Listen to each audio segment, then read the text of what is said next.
और चलिए इस बीच एक और बड़ी अपडेट आप तक पहुंचाते हैं। आपको बता दें कि आज मनीष सिसोदिया की सीबीआई रिमांड का आखिरी दिन था और फिलहाल आपको बता दें सीबीआई जो रिमांड है वो बढ़ा दी गई है।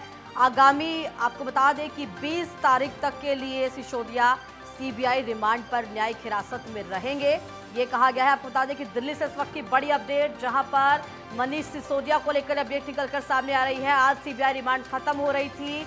आज आपको बता दें कि कोर्ट की तरफ से फैसला आगामी 20 मार्च तक के लिए न्यायिक हिरासत में मनीष सिसोदिया रहेंगे। बड़ी अपडेट आप तक इस वक्त की पहुंचा रहे हैं।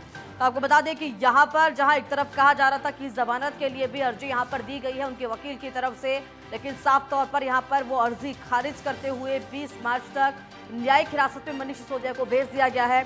बड़ी अपडेट आप तक पहुंचा रहे हैं, जहां पर आपको बता दें कि दिल्ली के पूर्व उप मुख्यमंत्री, शिक्षा मंत्री, दिल्ली की राउज एवेन्यू कोर्ट ने उनको 20 मार्च तक के लिए न्यायिक हिरासत में भेज दिया है।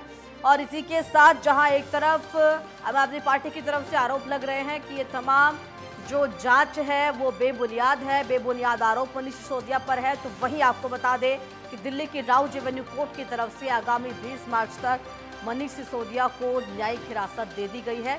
आगामी 20 मार्च तक मनीष सिसोदिया इस न्यायिक हिरासत में रहेंगे। आगे की जो कार्रवाई है वो इस केस को लेकर, शराब घोटाले को लेकर, वो यहां पर की जाएगी। सीबीआई की तरफ से जो पूछताछ हुई है उसके बाद आगे के एक्शन लिए जाएंगे। और इसी खबर पर ज्यादा जानकारी के साथ हमारे वरिष्ठ संवाददाता राजकुमार चौधरी हमारे साथ जुड़ गए हैं। तो फिलहाल किस तरह से जहां पर एक तरफ कोशिश यह की जा रही थी कि आज जमानत भी मनीष सिसोदिया को मिल सकती है, और क्योंकि 2 बार सीबीआई रिमांड इससे पहले दी जा चुकी है, लेकिन वो अर्जी पूरी तरह से खारिज, इसके बाद सीधा 20 मार्च तक के लिए न्यायिक हिरासत। कितना बड़ा झटका मनीष सिसोदिया के लिए। ये पूरा जो प्रकरण है इसको बहुत गंभीरता से लिया जा रहा है, क्योंकि एक प्रदेश के उप मुख्यमंत्री के साथ साथ बड़े पद पे रहते हो तरीके के हालात और परिस्थितियां इस मामले में बनी, इन्वेस्टिगेशन हुई, सीबीआई रिमांड पे लिया, सीबीआई की विशेष टीम ने उनसे तमाम जो तथ्य मिले उन तथ्यों को जोड़कर फिर सीबीआई के वकील ने अदालत में अपना पक्ष रखा कि कहीं ना कहीं सबूतों को और नष्ट किया जा सकता है।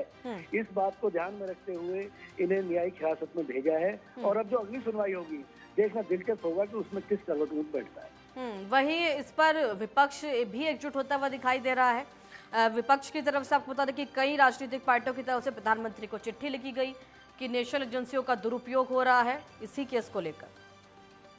सरकार कोई भी रही हो, यदि हम इतिहास के पन्नों को पलटने का प्रयास करेंगे तो विशाखा एक बात जरूर तय है कि विपक्ष का सबसे पहला जो मोटो होता है, सबसे पहला जो उनका टारगेट होता है वो एजेंसियां होती है। क्योंकि सरकार चाहे जिसकी रही हो, पहले पूर्ववर्ती सरकारों को भी देखा जाए तो उसमें भी कहीं ना कहीं विपक्ष की तरफ से यही आरोप लगते रहे कि सीबीआई का गलत इस्तेमाल हो रहा है, सीबीआई का और तमाम तरीके की जो एजेंसियां हैं। लेकिन देश को मजबूत और अखंड बनाए रखने के लिए ये एजेंसियां निर्धारित की गई हैं।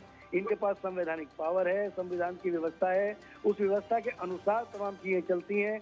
कोर्ट में अपना पक्ष रखने के लिए अपने वकील सिसोदिया की तरफ से किए गए हैं। तो ये सारी चीजें जो हैं, इन सारी चीजों को एक माहौल जरूर बनाने चलिए देखना होगा किस तरह से आगे इस केस में क्या कुछ निर्णय कोर्ट की तरफ से आगे लिया जाता है। आगामी सुनवाई जब होगी। फिलहाल तमाम जानकारी के लिए आपका धन्यवाद।